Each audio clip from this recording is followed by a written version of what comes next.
예, 많이 늦어서 죄송합니다. 예, 세 번째 소개하고 있는데, 피스 스타트업 이제 시즌2 3회차 강의를 맡고 있는 유영이고요.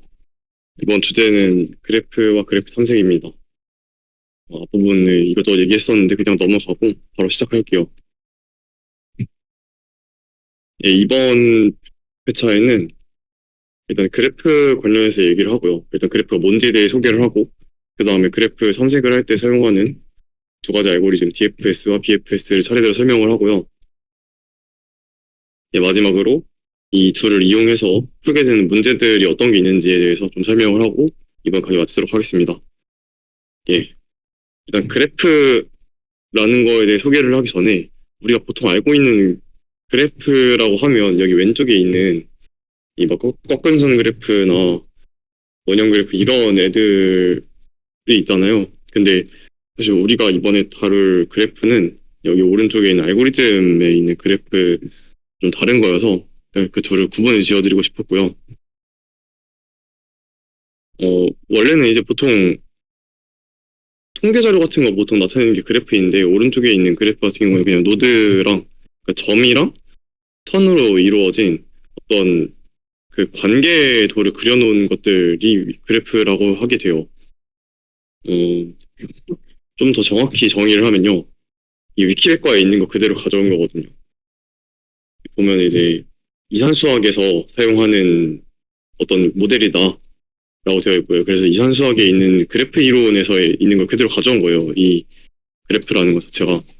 그래서 정점들과 여기 이제 어떻게 발음하는지 모르겠는데 정점들과 그리고 그 정점들로 이루어진 하나의 쌍, 뭐 여기 오른쪽에 E 한 다음에 1,2라고 되어 있는 얘들, 예를 들면 이런 것들의 집합으로 정의가 된다. 그래서 이 두 개의 정점과 간선 두 개의 집합의 쌍으로 되어 있는 게 그래프예요.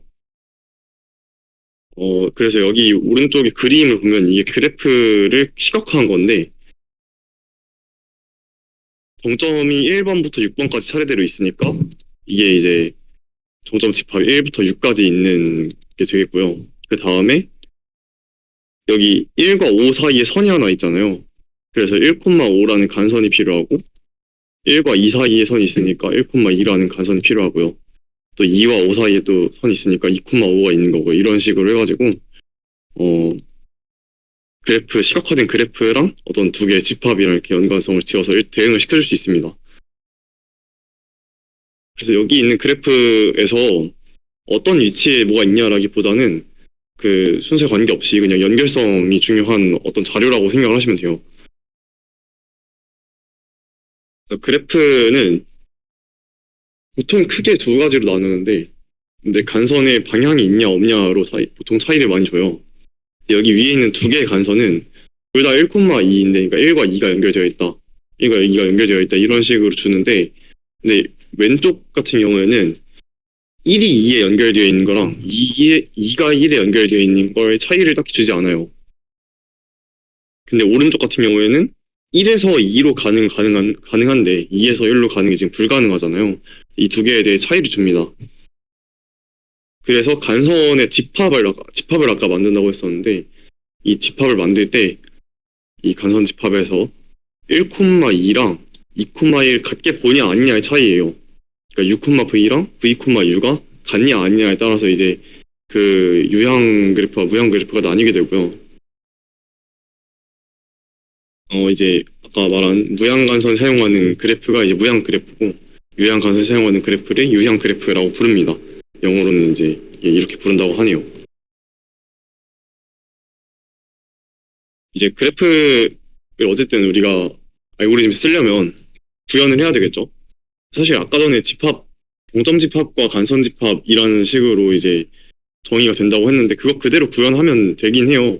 근데 그 간선 집합을 그냥 리스트에다가 집어넣는 방식으로 구현하면 너무 불편한 게 많아서 일반적으로 좀 다르게 구현을 하는데 그게 이제 그 방법 중에 두 가지가 이제 인접 리스트와 인접 행렬의 두 가지 방법이 있습니다. 인접 리스트는 각각의 정점마다 자기 자신과 인접해 있는 정점들의 목록을 저장해두는 구현 방식이에요. 저 이제 이건 좀 이따 예시를 보면서 다시 한번 얘기를 하면 좋은데 이거 말고 인접 행렬은 하나의 정점이 다른 정점에 인접해 있는지 아닌지를 체크해두는 구현 방식입니다. 그러니까 U가 V에 이제 인접이 되어 있으면 그걸 체크를 해주고 아니면 이제 체크를 안 하고 이런 식으로 기록해주는 방식이고요. 기본적으로 이제 무형 그래프든 유형 그래프든 구현은 그냥 유형 그래프처럼 해요. 유형 그래프로 무조건 구현을 하고 대신에 무형 그래프 같은 경우에는 U가 V에 연결이 되어 있으면 V도 U에 연결이 되어 있다라는 식으로 양쪽을 동시에 연결하는 식으로 보통 구현을 해줍니다. 이것 때문에 이제 무형 간선을 양방향 간선이라고 말하기도 하고요. 그래서 예시로 이제 위에서 나왔던 그래프를 그대로 한번 구현을 한 걸 보시면 아까 전에 이제 1번에 인접해 있는 정점들이 2번과 5번이 있죠. 그래서 1번 정점에 인접해 있는 정점의 목록은 2와 5가 있다 이런 식으로 리스트를 넣어주고요. 또 마찬가지로 2번 정점에 연결되어 있는 인접해 있는 정점들은 1번, 3번, 5번 있다. 그래서 135가 들어있는 리스트를 저장하는 식으로 이런 식으로 해두는 게 인접 리스트고요. 그 다음에 인접 행렬은 1번과 이제 2번은 서로 인접해 있으니까 1번과 2번은 인접해 있다 해서 여기 체크를 해두고요.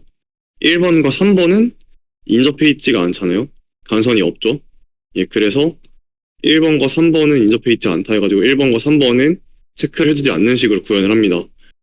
여기 이제 완전 대칭으로 되어 있는데 이건 무형 그래프라서 이제 한쪽이 연결되어 있으면 반대쪽도 연결되어 있는 그 특징 때문에 대칭처럼 되어 있고요. 마찬가지로 여기도 1번에 2가 있으면 2번에도 1이 있다는 특징이 있어요. 이건 나중에 구현할 때 써먹으시면 되겠습니다. 어, 이걸 좀 근데 시간부터적으로 좀 뭐지? 분석을 좀 해보면요. 이 인접 리스트를 만드는데 이 안에 들어가 있는 원소의 개수를 생각을 해보면 이제 1번에 2번이 인접해 있고 1번에 5번이 인접해 있고 이런 모든 이제 목록들이 다 간선이 있냐 없냐로 이제 구분이 된단 말이죠. 그래서 간선을 하나 보면서 1번 아이고, 1번 정점에 인접해 있는 애들을 채워줘요. 그러니까 1,2가 있으면 1번 정점에 2번이 인접해 있다 이런 식으로 채워주고 1,5가 있으면 1번 정점에 5번 정점이 인접해 있다 이런 식으로 1번 리스트에다가 5를 넣어주는 식으로 구현을 한단 말이죠. 그럼 결국 간선 개수만큼 이제 그 리스트에 넣어주는 걸 반복을 하잖아요. 그러다 보니까 초기화하는 비용이 이제 간선 개수에 비례해요. 마찬가지로 이제 이거를 순회할 때도 여기 들어있는 내용물의 개수가 간선 개수에 비례할 수밖에 없잖아요. 그러니까 여기 내용물을 쭉 순회하는데도 비용이 이제 간선 개수에 비례하게 되죠. 근데 이제 우리가 나중에 탐색할 때는 순회를 워낙 많이 하다 보니까 이제 이쪽 인접 리스트 쪽을 좀 많이 사용하게 되고요. 그리고 이제 x랑 y가 서로 인접해 있는지, 그러니까 x, y라는 간선이 있는지를 확인하는 거는 결국 이제 x로 가서 이 안에 y라는 애가 있는지 없는지를 확인해야 되기 때문에 또 이거는 최악의 경우에는 한 정점 안에 모든 애들이 다 인접해 있는 경우가 있을 수 있잖아요. 그럼 간선의 개수만큼 전부 다 돌아봐야 되니까 예, 그래서 이제 최악의 경우에는 뭐 이만큼의 시간이 걸릴 수도 있다. 뭐 혹은 이제 그냥 V만큼 걸릴 수도 있어요. 뭐 V랑 사실 V랑 E만큼 사이 걸리겠죠. 그냥 2라고 하는 거는 조금 더 이제 훨씬 더 일반화된 그래프, 그러니까 같은 간선이 여러 개 있는 거를 허용하는 그래프라든가 그런 데서 이제 5E만큼 걸릴 거고 아마 그런 걸 허용하지 않으면 그냥 V 정도로 걸린다고 생각하는 게 깔끔할 것 같긴 합니다. 예.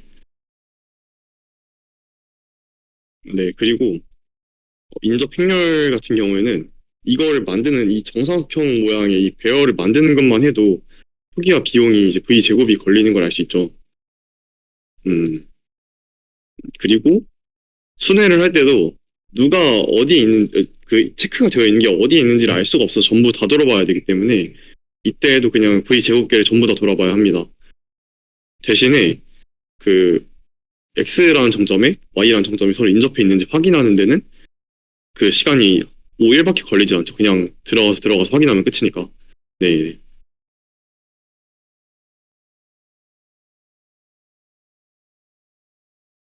예.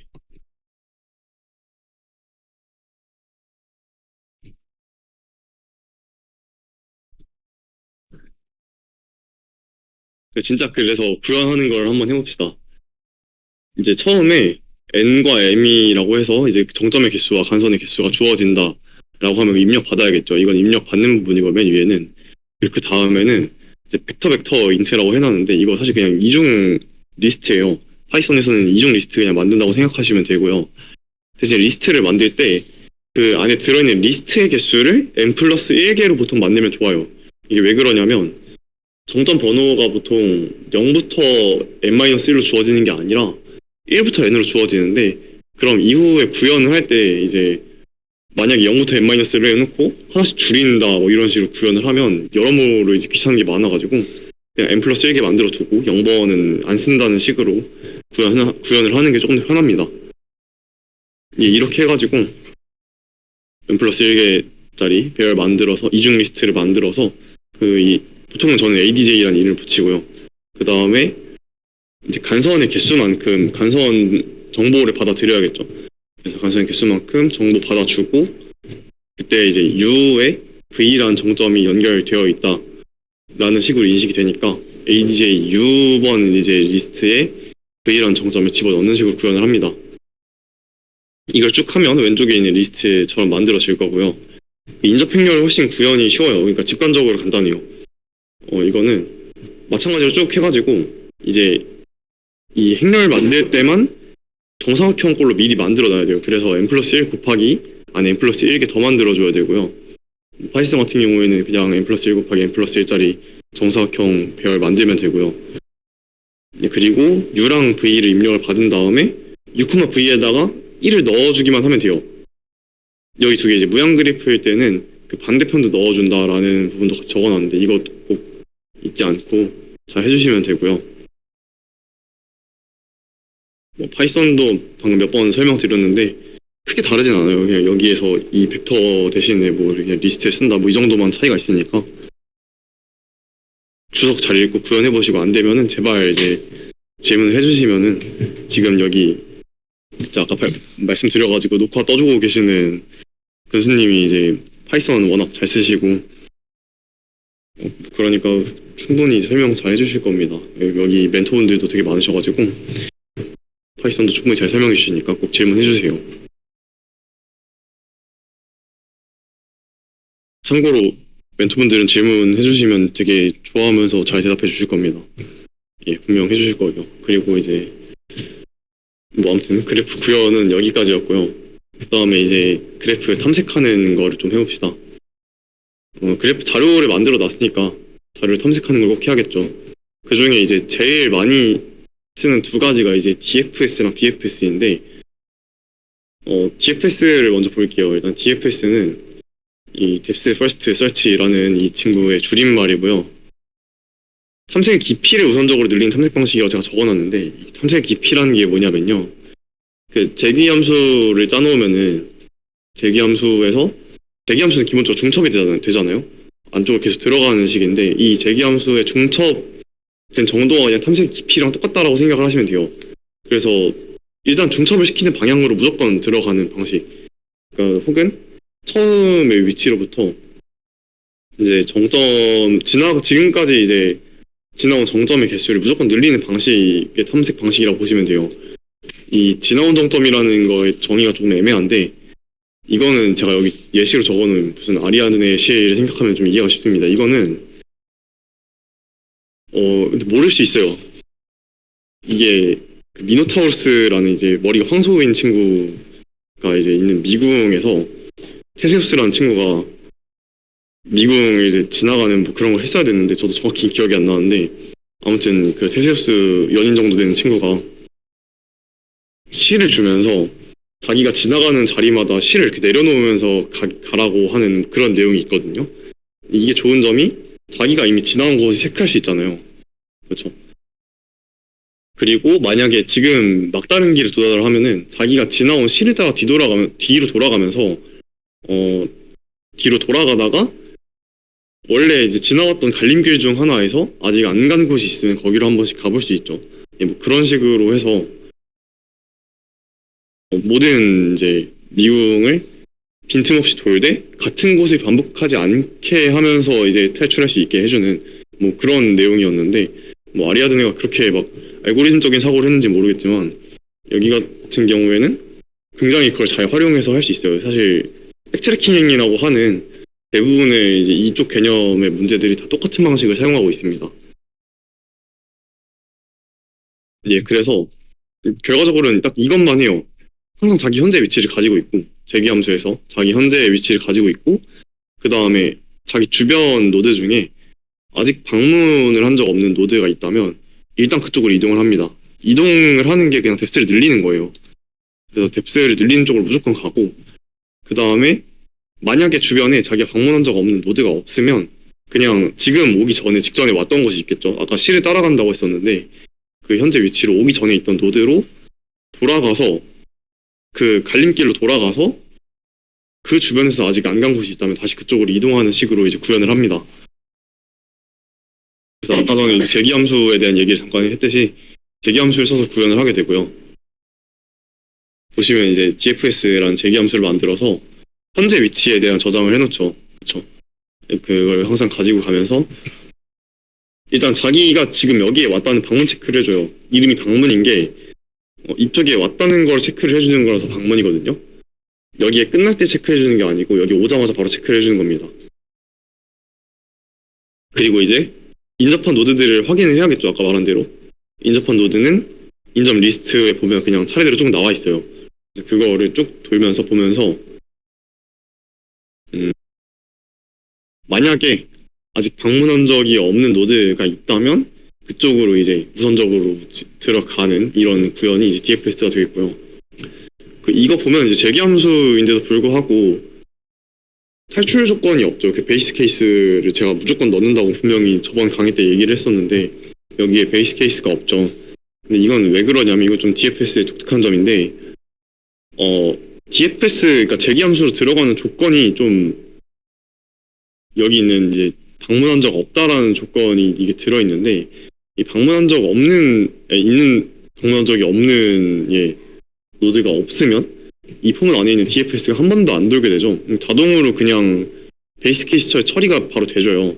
예, 그래서 따로 체크를 하지 않고 알아서 이제 재기함수 돌아가는 그런 구조고요. 보통은 재기함수는 베이스 케이스를 해주는 게 맞으니까 이건 좀 독특한 구조다라고 생각을 해주시면 될 것 같아요.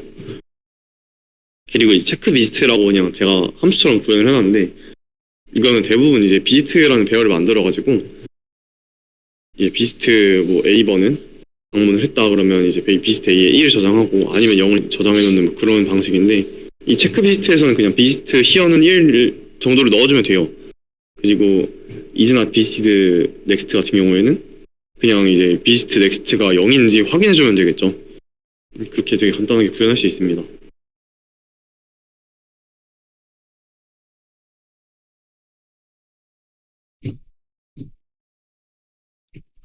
그래서 이제 제가 위에서 구현해 놓은 이 구현을 보시면 지금 이제 방문을 하지 않은 정점만 무조건 보게 되니까 이 재기함수 자체는 정확히 해봤자 이제 정점 개수번만큼밖에 반복이 안 된단 말이죠.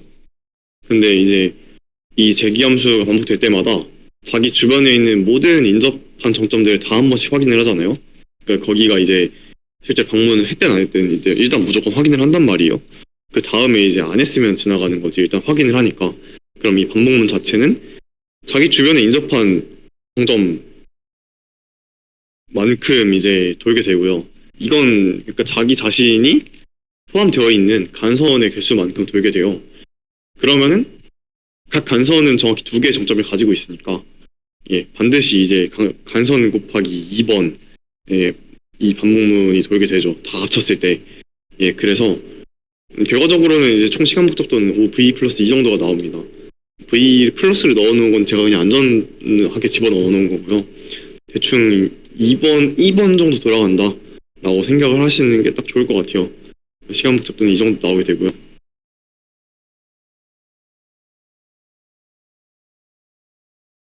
예, 그래서 DFS의 좀 특징 중에 하나를 좀 소개를 하면요.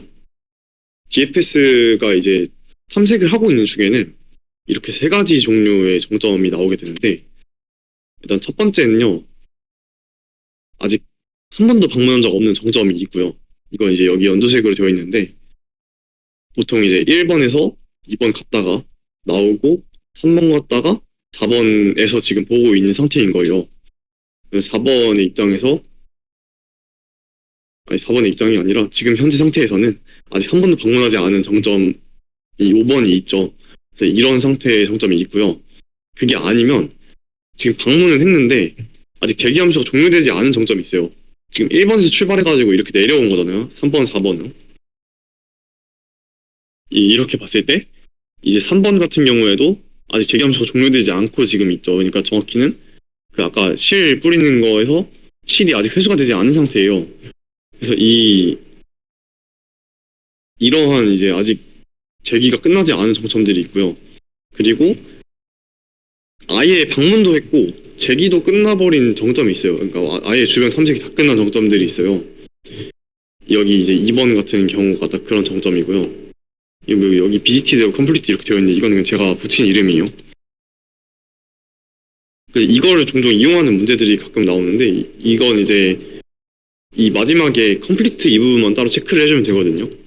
이거는 뭐 저 같은 경우에는 컴플리트라는 배열을 따로 만들어서 관리를 해주는데 그러지 않고 이제 비지트라는 배열에다가 단순히 이제 정점의 상태 관리만 해주면 되는 거니까 비지트 배열에다가 2를 저장해 주는 것도 하나의 방법입니다. 그래서 체크 컴플리트 이 부분에다가 비지트 뭐 히어는 2다 뭐 이런 식으로 추가만 해줘도 충분히 관리가 가능하죠. 이거 관련된 문제는 좀 이따가 다룰 텐데 이런 식으로 관리를 해서 뭔가 이제 어떤 특정한 이제 구조물들을 찾아내는 거는 DFS가 가능한 특징 중에 하나고요. 이제 바로 뒤에 다루게 될 BFS에서는 여기 DFS로는 할 수 없는 BFS에서는 할 수 없는 예, 그런 것들이 좀 있어요.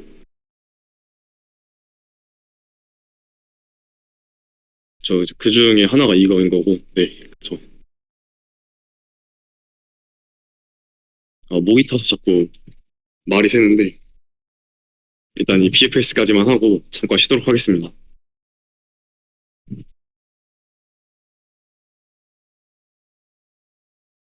예, BFS는 여기 나와 있는 대로 탐색의 너비를 우선적으로 늘리는 탐색 방식이에요. BFS에서 이 탐색의 너비라는 거는 정의가 조금 애매한데 이거는 좀 이따 제가 좀 트리를 보면서 이걸로 만들어지는 이제 트리 구조가 있는데 그거를 보면서 좀 얘기를 해드리면 좀 더 깔끔하게 설명을 할 수 있을 것 같아요. 아무튼 이거는 이제 구현 방식이 중요한데 여기 자 발견이라고 표시를 해놓은 이 부분 좀 잘 보시면 좋을 것 같아요. 그래서 일단 탐색 중인 노드 주변에서 지금 이제 탐색 중인 거는 이렇게 빨간색 처리를 해놨는데 현재 탐색 중인 노드 주변에서 아직 발견이 된 적이 없는 정점 발견하면 발견이라는 거는 지금 예를 들어서 2번 탐색해서 5번이 주변에 있다는 걸 알았잖아요. 그럼 이것만으로도 그냥 발견인 거예요. 그래서 발견된 적이 없는 정점을 발견하면요. 그 즉시 탐색 큐에 집어넣어요. 지금 이제 3번 같은 경우에는 아직 4번이 한 번도 발견된 적이 없단 말이에요. 그럼 이걸 이제 큐에 집어넣겠죠. 그래서 그렇게 큐에 집어넣고 그 다음에 이제 이 자기 자신을 이제 큐에서 빼줘요. 그리고 막 그 다음에 이제 큐에 들어 있는 것들을 꺼내서 이제 그쪽으로 가서 탐색을 시작하는 거예요. 그래서 이거는 그 바로 전 시간에 배우셨겠지만 큐를 이용해서 구현을 합니다.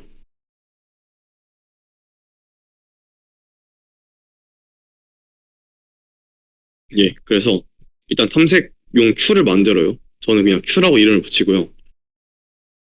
큐 만드는 법은 이제 뭐 C++과 이제 그 파이썬 다른데 그거는 이제 교수님께서 잘 설명해 주셨을 테니까 설명 잘 해주셨죠. 저도 같이 봤으니까 예, 잘 해주셨으니까 그거 보면서 해주시면 될 것 같고요.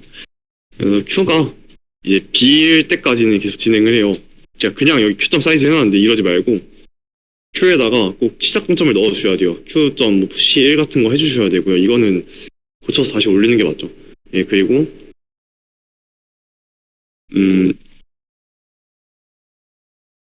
그 현재 탐색 중인 정점을 이제 히어로 제가 받아 놓은 거예요. Q점 프론트를 써가지고 그 다음에 그 이거를 받고 나면은 꼭 빼주셔야 됩니다. Q에서 여기서 빼든 아니면 다 끝나고 빼든 중간에 빼든 상관은 없어요. 일단 빼는 거를 빼먹으면 절대 안 돼요. 네. 이 빼는 걸 빼먹으면 안 되고요. 그러면 무한 반복돼가지고 프로그램이 안 끝나겠죠. 예, 그리고 다음에 자기 탐색 위치로부터 주변 인접해 있는 정점들을 볼 건데 이건 마찬가지로 인접 리스트를 써가지고 예, 하나씩 볼 거고요. 그래서 아직 발견이 된 적이 없는 정점이면 탐색 큐에 추가를 해주고요. 이게 지금 큐에 추가를 하는 모양이에요. Q점 푸시 해주는 부분이. 그리고 마지막으로 이제 체크 디스커버, 그러니까 발견이니까 이때 발견되자마자 바로 정점에다가 이건 발견된 정점이라고 체크를 해줘야 되거든요. 그래서 체크해 주시면 되고요. 이렇게 쭉 돌면은 그냥 끝나요. 이게 이제 BFS고요. 그래서 이 큐에 들어오는 순서가 중요한데 이거 얘기하면서 좀 같이 아까 전에 탐색 너비라는 것도 좀 얘기를 해봅시다. 보면요. 그 아까 전에 탐색 Q에다 집어넣는다고 제가 얘기를 했잖아요. 그러면 그 탐색 Q에 집어넣게 되면은 지금 탐색을 할 예정인 이제 정점들이 쭈르르 늘어나잖아요. 그쵸? 어떻게 보면 그냥 그것만으로도 일종의 탐색 너비라고 할 수 있는데 그것 말고도 이제 첫 번째 정점 기준으로 봤을 때 자기 주변에 있는 인접한 노드들을 쭉 최대한 많이 보게 된단 말이죠. 그러면 이게 이걸 트리 구조로 쭉 늘어났을 때 이 첫 번째 이 친구가 엄청 길게 늘어나요. 네. 그리고 두 번째 있는 친구도 쭉 길게 늘어나는 식인데 이게 자기로부터 첫 번째 정점으로부터 거리가 짧은 순으로 해서 최대한 많은 걸 찾는, 그러니까 모든 걸 찾아요 사실. 1번 거리가 1인 친구들을 전부 다 찾아서 이제 제일 우선적으로 보게 되고 그 다음에 두 번째 있는 친구를 그 다음에 우선적으로 보게 되는 식으로 구현을 하거든요. 네, 그 자동으로 이렇게 되거든요. 그러다 보니까 탐색의 너비가 최대화가 되는 그런 느낌의 이제 탐색이라고 보시면 되겠고요. 어, 그래서 방금 말한 대로 이제 거리가 1인 친구들이 먼저 쭉 돌고 그다음 2인 친구들이 쭉 도니까 이걸 순서를 잘 끊어주기만 하면 이제 각각의 거리를 잘 조절해 줄 수 있겠죠. 그 거리들을 다 한 번씩 구해볼 수 있겠죠. 이 1번 정점으로부터의 거리들을 다 쉽게 구할 수 있는데 이것도 이제 일종의 BFS의 특징이고요. DFS를 이용해서 일반 그래프에서 거리를 구하는 건 진짜 쉽지 않거든요. 사실 가능한지도 잘 모르겠어요. 근데 그거는 오히려 반대로 BFS에서는 쉽게 할 수 있다. DFS랑 BFS가 은근히 이제 역할이 달라요. 둘 다 잘 할 수 있도록 연습을 해주시면 좋을 것 같고요. 그래서 이제 BFS를 할 때, 거리를 구하는 거는 이제 자기 전에 방문했던 친구보다 항상 거리가 일씩 늘어난다는 점을 이용해가지고 발견을 처음 하자마자 그 거리를 그냥 바로 초기화를 해주는 식으로 구현을 해주면 됩니다. 그래서 여기 이제 발견하자마자 다음 거의 거리는 지금 이번 것보다 1만큼 크다 이런 식으로 바로 체크를 해주죠. 이런 식으로 구현을 하면 이제 BFS를 이용해서 각 정점의 시작 지점으로부터의 거리를 바로바로 구해줄 수 있어요. 뭐 1, 2, 3 해놨는데 1, 2, 3 해도 되고 아니면 0, 1, 2 해놔도 되겠죠. 0, 1, 2가 더 깔끔하게 보일 수도 있을 것 같아요. 네.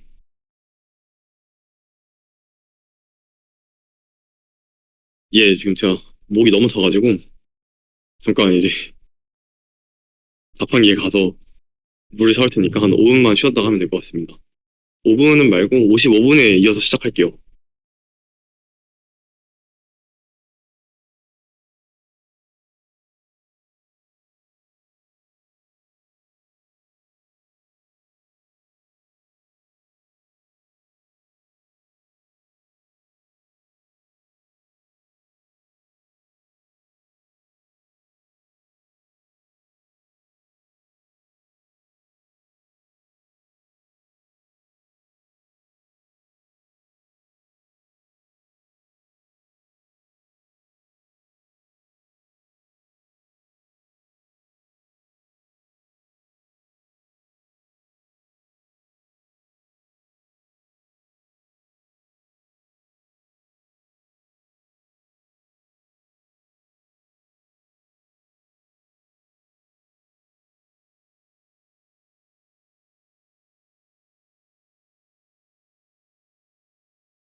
물은 사왔는데 좀 시간이 남았으니까 잠깐 재미 삼아서 숙제를 한번 볼까요?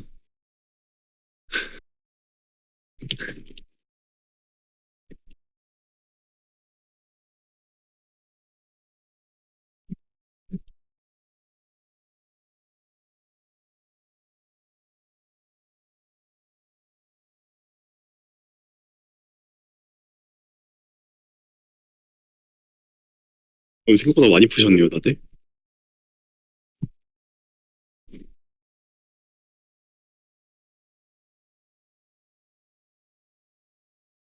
여기 와 계신 분들 위주로 한번 봅시다.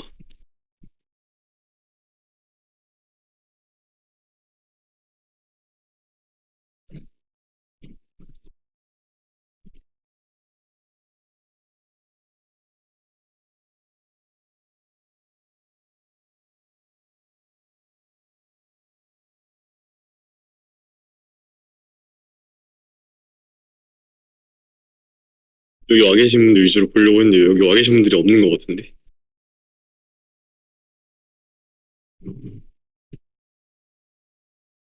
아, 여기 계시는구나.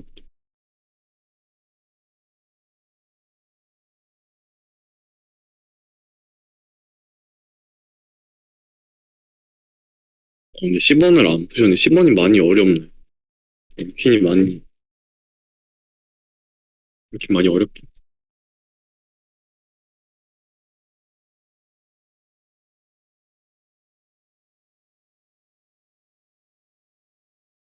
뭐, 아무튼, 55분이니까 다시 시작을 하겠습니다.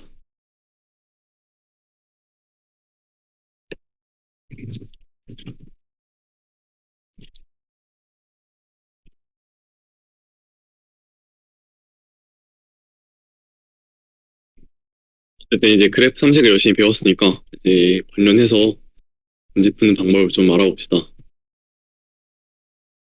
제일 이제 쉬운 문제 중에 하나로, 특정 정점과 연결되어 있는 모든 이제 정점들을 찾아내는 그런 문제들이 있어요. 여기 이제 바이러스라는 문제가 있는데, 그냥 간단하게 요약을 드리면, 그래프가 주어지고요. 그냥 1번 정점과 연결되어 있는 모든 노드의 개수, 모든 정점의 개수를 찾아내는 문제이고요. 연결되어 있다라는 정의는 간선에 따라 이동해가지고 도달할 수 있냐 없냐 그런 느낌이에요.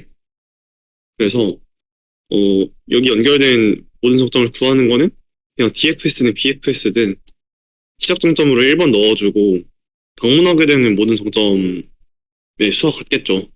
그렇죠? DFS고 어쨌든 주변에 간선이 없으면 그쪽으로 가지 못하거든요.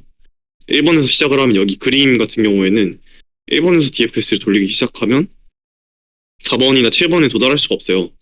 그냥 DFS 한번 돌려주시고 방문한 거 개수 해주시면 바로 풀리게 되고요.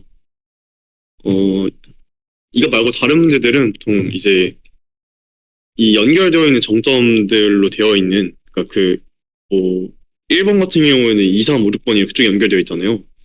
4번 같은 경우에는 7번 이렇게 둘이 연결되어 있는데 이게 하나의 이제 따로따로 이게 집합처럼 여겨질 수 있겠죠. 그리고 이게 뭐 집합론에서는 이제 그런 걸 배우는데 뭐 추이적이고 대칭적이고 반사적이면 무슨 클래스로 나눌 수 있다. 클래시파이케이션이 된다. 뭐 이런 걸 배워요. 저 이제 그 동등관계였나? 영어로밖에 모르겠네요. 아무튼 이거를 그런 관계를 배우는데 이제 그러니까 분류가 되는 관계를 배우는데 지금 이제 DFS에서 연결되어 있다는 것도 그 관계 중의 일종이라서 이걸 나눌 수 있단 말이죠. 그래서 그 나눠진 집합들을 컴포넌트라고 불러요. 원래 그냥 그걸 컴포넌트라고 불러요. 근데 여기서 이제 여기에선 연결된 컴포넌트라고 불러가지고 커넥티드 컴포넌트의 개수를 찾는 문제도 풀 수 있단 말이죠. 그래서 DFS를 한 번 쭉 돌아주고요. 그 다음에 아직 방문되지 않은 정점이 나올 때까지 그냥 넘어가다가 방문되지 않은 정점이 나온 순간에 또 DFS를 해요. 그러면 DFS라는 것 자체가 실행된 횟수를 구할 수 있겠죠. 예. 그 횟수 이제 연결된 컴포넌트의 개수여가지고 그런 식으로도 그런 걸 이용해서도 문제를 푸는 경우도 존재하고요. 아니면 각각의 컴포넌트가 이제 누구누구가 연결되어 있는지 그 뭐 번호 매겨주는 것도 있을 수 있고요. 그런 문제들 다 똑같은 방식으로 풀게 됩니다. 되게 문제가 많아요. 그쪽 관련돼서 문제가 진짜 많고 실버 3으로 되어 있는데 여기서부터 시작을 해가지고 골드 초중반까지 쭉 다 있으니까 한번 많이 풀어보시면 좋을 것 같습니다. 예, 그 다음 문제는 사이클을 찾는 문제라고 되어 있는데 제가 사이클을 소개해드린 적이 없죠. 사이클이라고 하면요. 어, 사실 되게 직관적으로 생각해보면은 그냥 한 바퀴 돌아서 돌아오는 게 있냐 없냐 뭐 그런 느낌인 건데 예를 들어서 1번 정점에서 시작을 해가지고 아직 쓴 적 없는 간선들만 써야 돼요.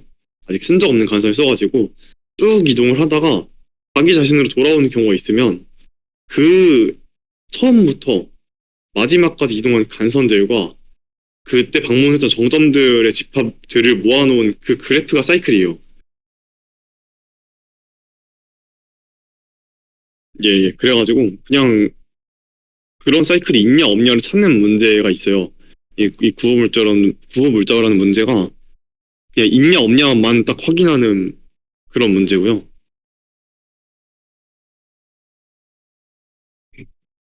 그래서 이걸 찾을 때는 아까 전에 DFS에 대한 소개를 할 때 맨 마지막에 그 정점에 대한 상태 관리를 세 가지를 써가지고 한다고 했어요. 0, 1, 2 해가지고 0은 아직 방문한 적도 없는 정점, 1은 방문은 했는데 아직 재획이 안 끝난 정점, 탐색이 안 끝난 정점, 그 2가 이제 다 끝난 정점 이렇게 관리를 한다고 했어요.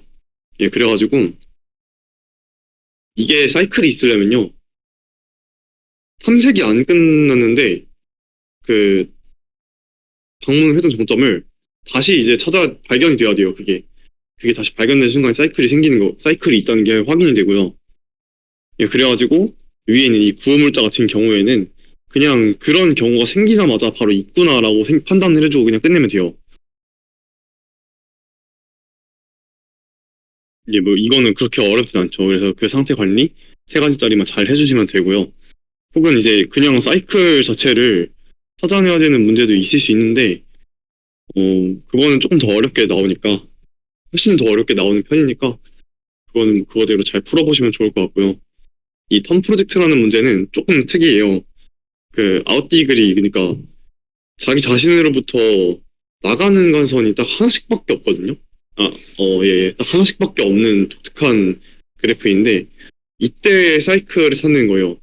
이거 좀 많이 훨씬 더 어려운 문제고 이때는 사이클을 찾을 때 그 사이클에 포함되는 정점을 다 찾아야 되고요. 그리고 뭐 사이클이라는 것 자체가 애초에 여기는 해봤자 하나밖에 존재하지 않아요. 이런 그래프의 특징인데 그런 뭐 특징들 다 잘 이용해가지고 푸는 문제라서 이 사이클 찾기를 잘 푸신 다음에 한번 도전해보시면 좋을 것 같습니다. 이 정도는 근데 풀 수 있어야 되기는 해요.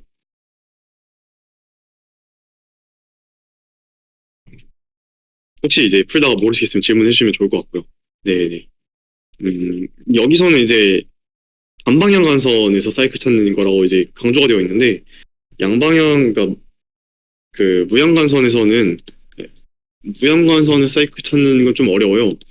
근데 무양간선의 사이클이라는 것 자체를 정의하기 위해서 사실 이 얘기를 한 거거든요. 간선이 중복되지 않아야 한다라는 건 이제 무양 그래프에서만 의미가 있는 건데 이게 왜 그러냐면 유양 그래프에서는 중복된 관성을 쓰기 위해서는 자기 정점으로 돌아와야 돼요. 자기 정점으로 돌아왔다는 것 자체가 이미 사이클을 찾은 거잖아요. 그렇죠. 그러다 보니까 이 유양 그래프에서는 이 중복되지 않아야 된다는 조건은 딱히 의미가 없고 무양 그래프에서는 의미가 있는데 이게 무양 그래프에서는 딱 그냥 돌아오기만 하면 사이클이 돼버리니까 그걸 막기 위해서 있는 건데 어, 무양 그래프에서 사이클 찾는 게 더 어렵나? 아니, 뭐 그런 문제들이 제가 최근에 푼 기억이 없어서 잘 기억이 안 나네요. 아무튼 그쪽에서 찾을 수 있다 정도만 이해를 해주시면 될 것 같고 그냥 찾기만 한 건 별 차이가 없겠네요. 네. 아무튼 그런 식으로 하시면 되겠고요. 그 다음에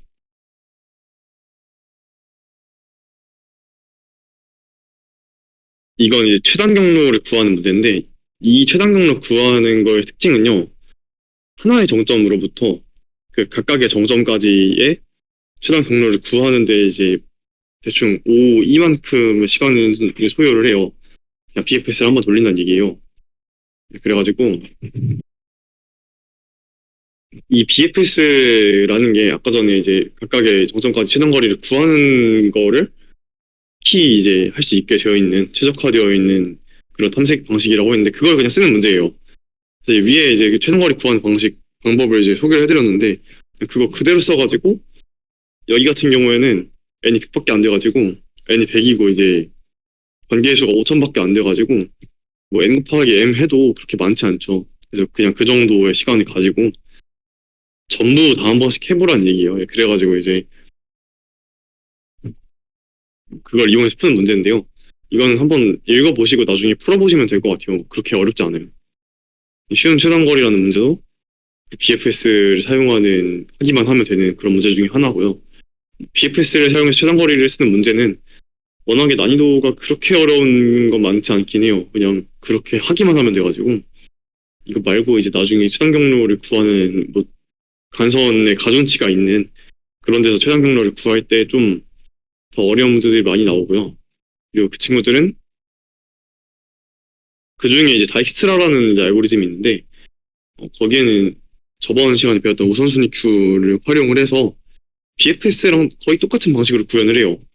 거기서 이제 우선순위, 그러니까 큐 대신에 우선순위 큐를 쓴다. 이 정도 차이가 있을 뿐이지 거의 비슷하게 구현을 합니다. 예. 그 정도 가서 재밌게 구현해 보시면 될 것 같고요. 그리고 조금 다른 문제를 소개를 해드리려고 하는데, 저는 사이클에 대한 얘기를 조금 더 하면요.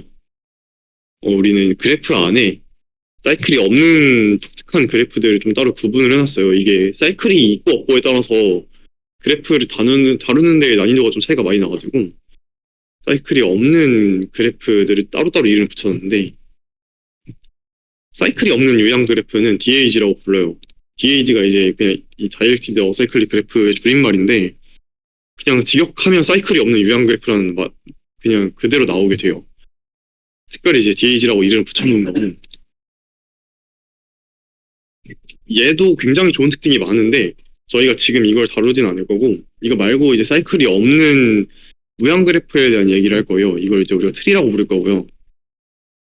트리라고 부르는 이유는 그 모양을 보면 대충 그렇겠구나 싶어지는데 뭐 그건 나중에 알아서 보시면 될 것 같고요. 이 친구가 정의가 사이클이 없고 연결된 무형 그래프 연결된이 되게 중요해요. 연결돼 있지 않으면 우리는 이제 포레스트라고 부릅니다. 트리가 여러 개 있다고 해가지고 사이클이 없고 연결된 무형 그래프를 트리라고 부르는데 이게 독특한 성질이 있는데 이 성질들이 완벽하게 동치예요. 그러니까 여기 있는 성질들을 만족을 하면요. 이 중에 하나라도 만족을 하면 나머지가 다 만족을 한다고 해가지고 세 개 다 정의처럼 써요.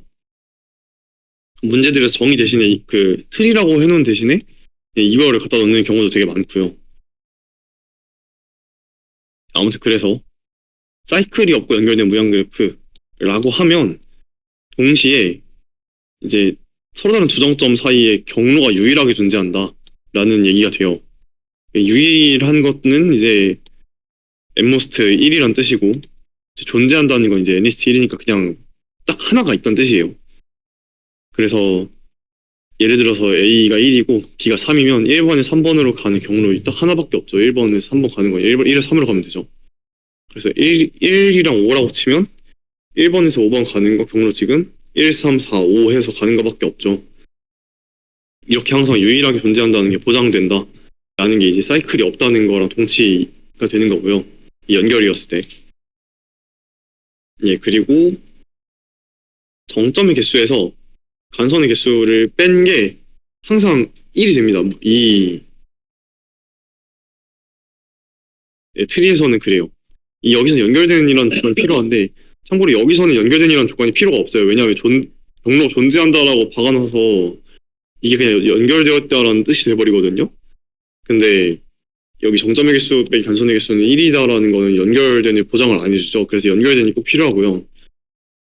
심지어 연결되어 있지 않으면 정점의 개수 빼기 간선의 개수가 1이면 이게 그 포레스트도 안 돼요. 예, 그러니까 이 조건이고 연결된이라는 게 굉장히 중요하고요. 아무튼 이거랑 이거가 동치인 것도 굉장히 재밌죠. 특히 이거는 수식적으로 표현할 수가 있기 때문에 굉장히 많이 쓰입니다. 혹은 그냥 트리라고만 주어지고 간선 개수를 안 주는 경우가 꽤 많아요.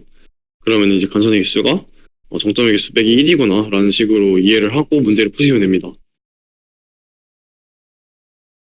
트리 자체는 이것 말고도 성질이 진짜 진짜 많은데 네, 뭐 얘네 세 개가 그냥 정의처럼 쓰이는 친구들이니까 꼭 알아주시면 될 것 같아요.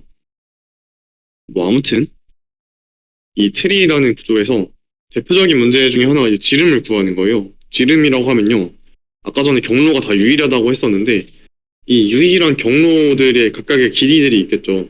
그럼 그 길이 중에 제일 긴 걸 이제 지름이라고 불러요. 그래서 트리의 지름을 뭐 찾는 문제가 있고요.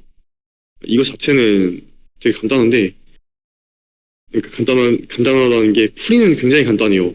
증명은 뭐 어떻게 약간 복잡해요. 아주 못할 정도는 아닌데 약간 복잡한데 제가 그냥 생략을 했고요. 이 풀이 자체는 그냥 아무 정점에서 잡고 그 정점에서 가장 먼 정점을 찾아요. 가장 먼 정점을 찾는 방법은 좀 이따 얘기를 해드릴 텐데, 그래서 이걸 찾고 그 다음에 이 1번에서 찾은 정점에서 다시 가장 먼 정점을 다시 찾아요. 그리고 이 두 정점 사이의 길이가 트리의 지름이 됩니다. 특정 정점에서 제일 먼 걸 찾고 그 정점에서 다시 제일 먼 걸 찾는 거예요. 예. 그러면 이제 그게 트리의 지름이 되고요. 가장 먼 정점을 찾는 것 자체는 DFS를 써도 되고 BFS를 써도 돼요. 아까 전에 그 정점 사이의 거리를 찾는데 DFS를 쓰기는 어렵다고 했었는데 트리에서는 DFS를 써도 되고 BFS를 써도 돼요. 왜냐하면 그 어쨌든 DFS에서도 경로를 찾아낼 수는 있단 말이에요. 근데 이 트리의 특징이 경로가 유일하잖아요. 그러다 보니까 그냥 그 삭제된 경로의 길이가 곧 그냥 그 둘 사이의 최단 경로가 돼요. 예, 그러다 보니까 그냥 DFS를 써도 되고 BFS를 써도 잘 길이가 나오게 되는 거죠.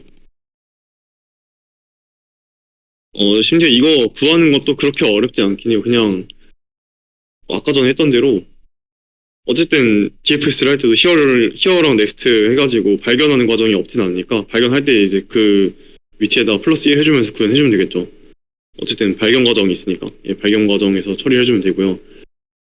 혹시 이 얘기를 듣고 일반 그래프에서 적용을 하시면 절대 안 됩니다. 일반 그래프에서는 최단 경로가 나오질 않아요. 그렇게 해서도. 네. 아무튼 여기서 이제 DFS가 된다는 얘기를 왜 굳이 했냐면 지름을 구할 때 DFS로 구하는 게 좀 편해서 그랬어요. DFS는 우리가 재기함수를 이용해서 구현을 하잖아요. 그쵸? 예, 그러면 이제 똑같은 걸 그대로 적용해서 또 할 수 있으니까 예, 그래서 재활용이 가능하고요. 그냥 그 DFS 해놓은 거 두 번 적용하면 바로 답이 나오니까 예, 그래서 이제 이게 구현이 짧아서 더 많이 쓴다 이런 식으로 얘기를 하려고 DFS 얘기 잠깐 했습니다. 예, 처음에 좀 사고가 있었어가지고 강의가 많이 길어졌는데 아무튼 이제 여기까지 해서 강의 내용 끝이고요. 혹시 질문 있으시면 나머 질문해 주시면 되겠고 아니면 예, 이제 끝났으니까 나가셔도 됩니다. 예, 그럼 수고 많으셨습니다.